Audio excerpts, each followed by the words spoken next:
Good evening all. This is Joanne Kim from South Korea. It is our honor to interview Sang Lee in South Korea. We got to know him through Andy Leon, who speaks very highly of him. We did some extensive research about what he is doing, and thankfully we managed to get our timing right to schedule for this interview. Hi Sang, good to hear from you. Can you let our readers know more about you, your career, family and what you do for your hobbies? Sang, thanks Joanne. Everyone in the world is feeling the pain of the COVID-19 crisis, and my thoughts go out to everyone that is affected by this global pandemic in certain ways. It reminds me of my career that started out in 2008.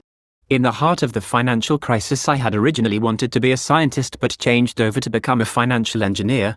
So it was a terrible time to graduate school in 2008, but it also presented the perfect opportunity for what I really wanted to do, which was to become an entrepreneur working in traditional financial services for a number of years.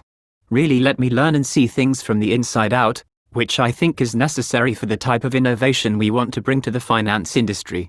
I'm a pretty low-key guy, but I love to read and travel, both things I think are tied to being able to learn and experience new things from the perspectives of others. My family lives in Seoul, which is where I'm currently sharing these thoughts during the COVID-19 crisis. South Korea ended up dealing with it quite well. I think my family was also an important part of how I become an inquisitive person, made me want to forge my path as an entrepreneur. Blockcast. What do I think about South Korea as a blockchain hub? Sang, I think that South Korea has taken all the right moves to position itself as a leader in the blockchain crypto industry for a long time. Crypto exchanges still remained unregulated. But now the government has taken the first steps to legitimize crypto exchanges while also providing accessibility and protection for investors. Furthermore, the entire country has various initiatives to accelerate the development of blockchain technology for various public initiatives. Blockcast, you have a lot on your plate, from Darc Matter to Vegax Holdings. Of all the companies that you are involved in, which stands up most and which is possibly the unicorn? Sang, everything that we are doing is directly tied to the innovation of financial services and asset management. There's so many problems in the industry that need and can be fixed. Blockchain and digital assets represent a huge opportunity and effectively can act as a leapfrog for much of the gradual innovation that would have had to take place otherwise. True trustless disintermediation and democratization of financial services can be accelerated through blockchain and digital assets. But we are all connected companies, so we will become unicorns together.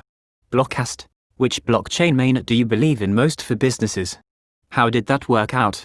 Sang, I believe that the development of blockchain mainnets is still quite early. While this may sound somewhat contradictory, I also believe that the development of blockchain mainnets has reached sufficient maturity or actual real-world use cases to develop a true economy to emerge around the technology. Blockcast, how do you see the adoption of blockchain? Is the pace of adoption reasonable? Sang, we are way behind in the adoption of blockchain technology. There's still a lot of evangelizing, which is of course important, but given how the blockchain industry receives so much attention. Blockcast, I noted you were also actively talking about DeFi. How do you see the DeFi market? Which DeFi project do you think is good in your own opinion? Sang, a lot of the projects that are working on DeFi, for example MakerDAO, are moving the markets in the right direction. Lending and fixed income is what forms the foundational basis for financial services, so it's something that has to be created first. Having said that, the DeFi options that are in the market are still relatively limited, and we as an industry still have much to do in order to help bring that adoption to the market. Also, the DeFi market needs to become much more accessible and understandable without significant knowledge of technology, which is something that we are still lacking today. We still have our work cut out for us. For example, people don't know the ins and outs about how IPO and equity trading works in the traditional markets, but investors trust that the system works. That is the ideal that we need to build toward. Blockcast, if we were to ask for your advice on the blockchain and crypto market, what is the top 3 advice you would give?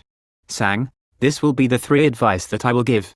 Do your own due diligence, as the market is still in a nascent stage and taking form. If new people are to get involved, they should definitely do their own homework and be prepared to take on a significant amount of risk.